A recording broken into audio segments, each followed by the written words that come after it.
যেই রাজনীতি মুসলমানদের মাঝে দ্বন্দ্ব বাঁধায়, সেটা কবে থেকে রাজনীতি হলো? যেই রাজনীতি এক ইমানদার ভাইকে আরেক ইমানদার ভাইয়ের বিরুদ্ধে উস্কিয়ে দেয়, সেটা কবে থেকে রাজনীতি হলো? যেই রাজনীতি একই এলাকার মানুষকে দলে দলে ভাগ করে দেয়, সেই রাজনীতি আবার কবে থেকে রাজনীতি হলো?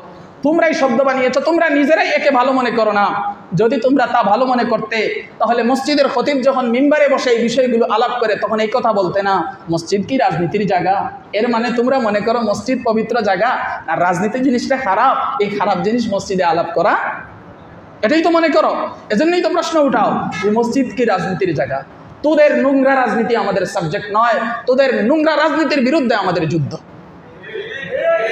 আমরা তোদের নোংরা রাজনীতি করি না। আমরা নিজেরা খাটি, নিজেরা খাই, নিজেরা কাজ করি, নিজেরা চাকরি করি, নিজেরা নিজেদের গাম ঝরাই, আমরা এই উপার্জন করি, ভাত খাই, চাল খাই, ডাল খাই। আর তোদের দালালি করবো কেন? তোরা নোংরামি করে সমাজগুলো নষ্ট করো, সেটার বিরুদ্ধে আমরা অবস্থান নিচ্ছি।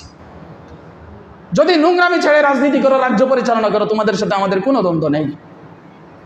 আর যদি যেই সেই চলাফেরা করো, তাহলে জালিমদের যেই পরিণতি অতীতে হয়েছে, আগামীতে তোমাদেরও সেই পরিণত হবে ইনশাআল্লাহ। লিদুলিল মাউতি ওয়াবনুলিল খারাব, জন্মগ্রহণ করো মৃত্যুর জন্য, তৈরি করো ধ্বংসের জন্য। আল্লাহ তাআলা ঈমানদারদেরকে পাঠিয়েছেন যতগুলো জালিম আসবে এদের জুলুমকে দমন করার জন্য এবং জুলুমের মসনদকে টুকরো টুকরো করে দেওয়ার জন্য। আমাদের অন্য কোনো কাজ নেই। আল্লাহ তাআলা আমাদেরকে বোঝার তৌফিক দান করুন।